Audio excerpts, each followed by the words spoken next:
Today we turn to chapter 2, and today we finally get to meet our title character, Esther. But before we get to her, we must continue on with him. Now at this point in the story, King Xerxes has calmed down. He has moved past his temper tantrum and may even feel a little remorse.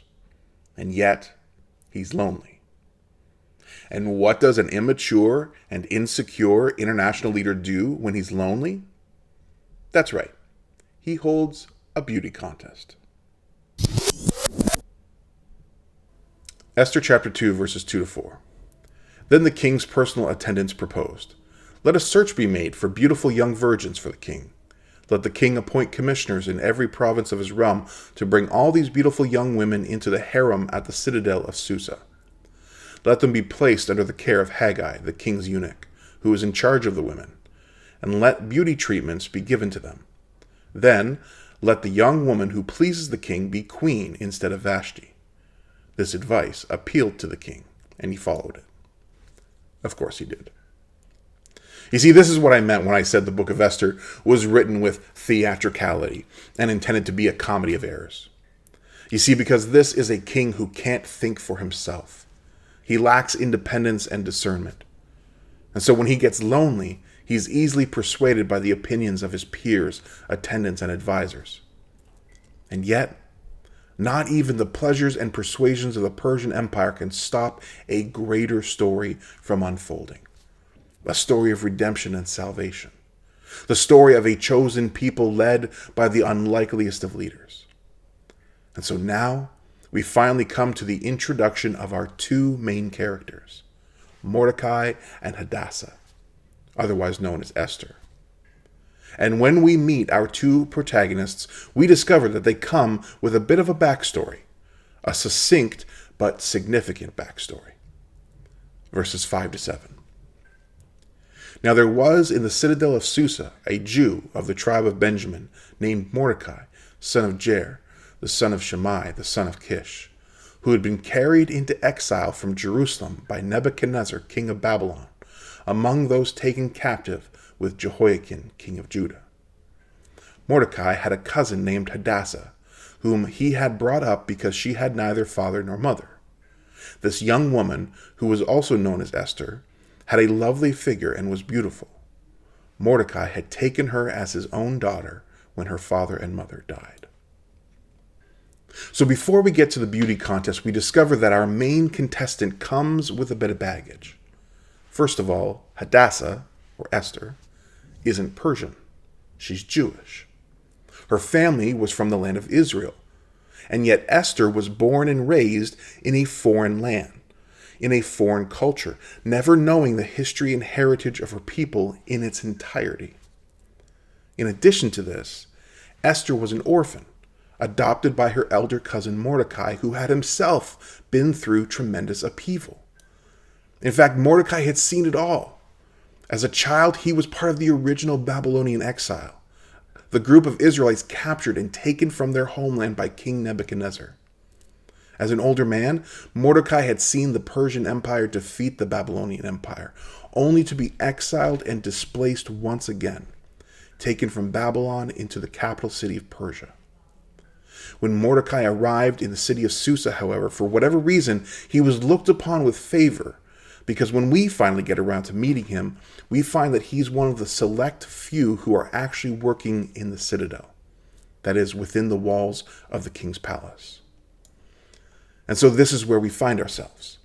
As we come to chapter 2, we find that not far from where King Xerxes is making plans for an international beauty contest, not far from the seat of power, the throne of human authority and empire, there is a steward or servant by the name of Mordecai, who has seen it all.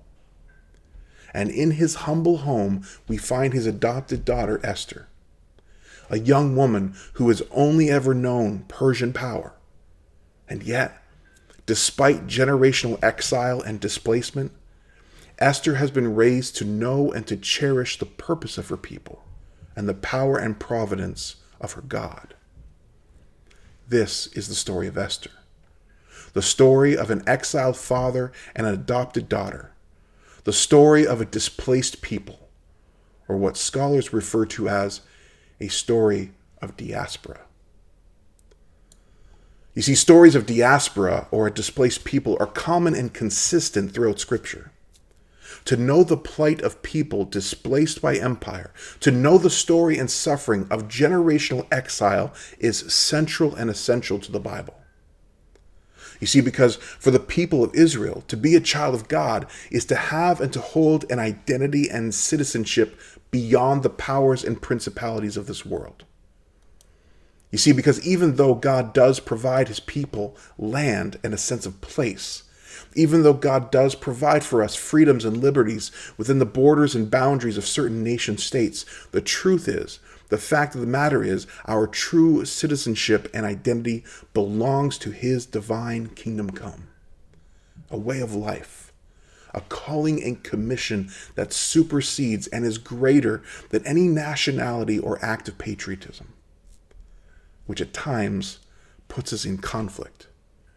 It places us in the pathways of opposition. Because at times and at pivotal points in history, the people of God have found themselves caught in or even conditioned to corrupt and sinful systems of oppression and empire.